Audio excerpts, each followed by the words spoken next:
And this was all hard as a rock, and you pour water onto it, and what happens is this. Nice.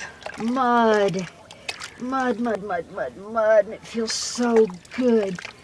There is a certain quality to clay, a certain sensuality to clay that I've not found except in one place.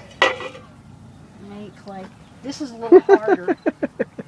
You know, like there was, it's like on your palm, the sensitivity right here for me, right there. Okay. You know, every human being has certain erogenous zones.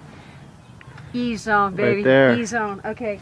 One other thing I will not mention that pleases my palm, but since I'm 63 and my opportunities for that kind of palm pleasing have somewhat diminished, clay works just as well. Clay G-spot. Clay G-spot. Just get there right there and squish that clay around. And I do what is called pugging.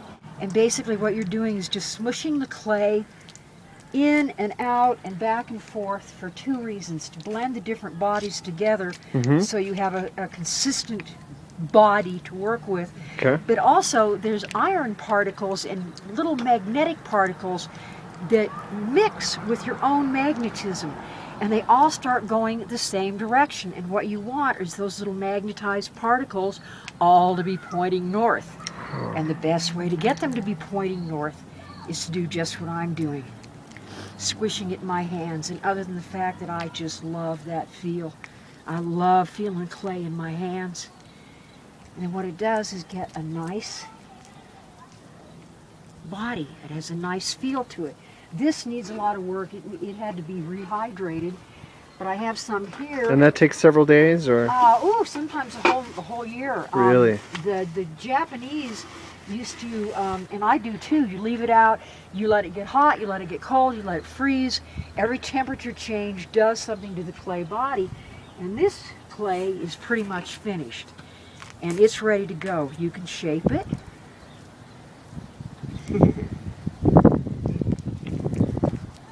You can roll it. And it's much silkier compared to this. This is still pretty rough. And it's also very, very wet. So when you squeeze it, it doesn't hold its shape and it sticks.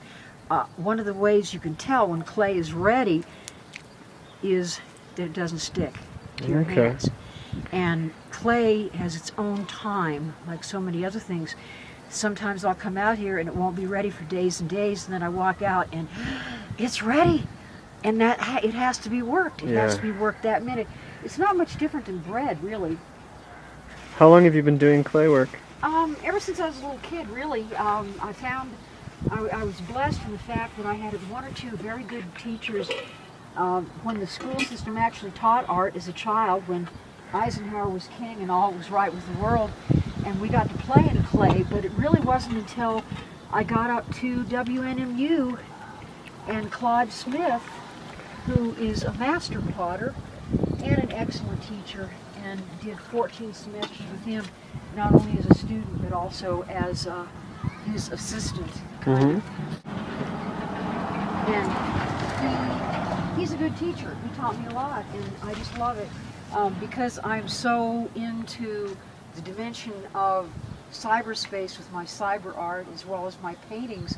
It's a nice switch over to be so totally organic, because this way I can get out, rest that part, one part of my brain, and get into another, and also have the opportunity when summer is here like it is now to do organic things, to be out in the air and the sun and the earth and deal with the best parts of the elements, which is earth, air, fire, and water. What else is there? Earth, air, fire, and water. I don't know. Earth, air, fire, and water, and us. And us. Right in the middle. Yeah, right in the middle.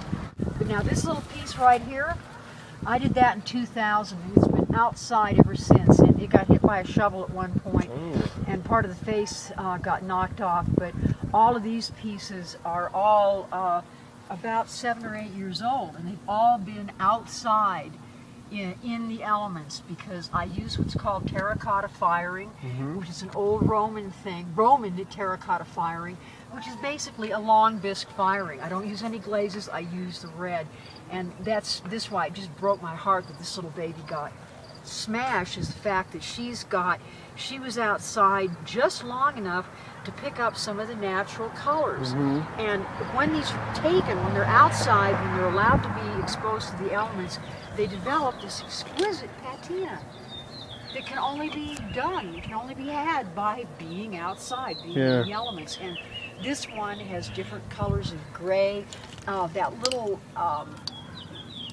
feather one, which was part of an angel that got broken, I have smashed pieces everywhere. They're still beautiful as far as I'm concerned.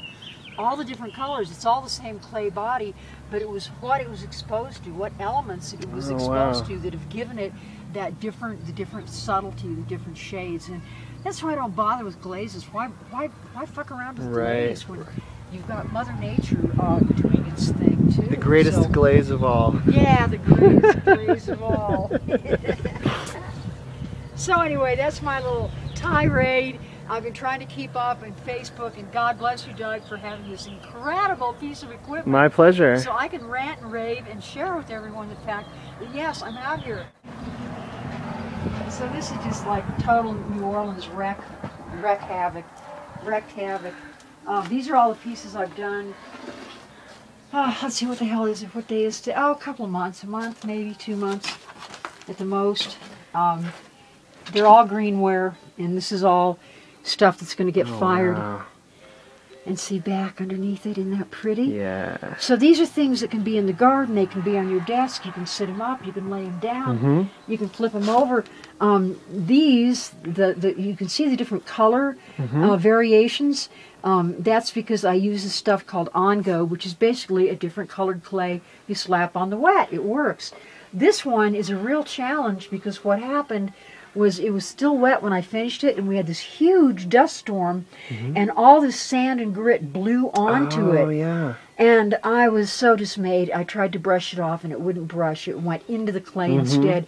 And I thought, fuck it, this is an organic form, and this is certainly an expression of an organic form. Absolutely. The fact that all that sand and dirt just got worked itself into its little body. But I also have a few figurative pieces. This is one of my goddesses that I love. I'm going to bring her out so you can see her in the sunlight. Okay. Because I think she's very sexy and very pretty. But thanks to Facebook, see, I started doing all this shit before I got onto Facebook. Now that I have a venue for all that art, I find that I do not need to do figurative, i.e. human pieces with my clay, because I'm satisfied with their images in other places. But that doesn't mean I'm going to stop it completely, because I think she's just gorgeous. Wow. Let me get the face. Oh yeah, that's amazing. Wow. One of my little garden goddesses.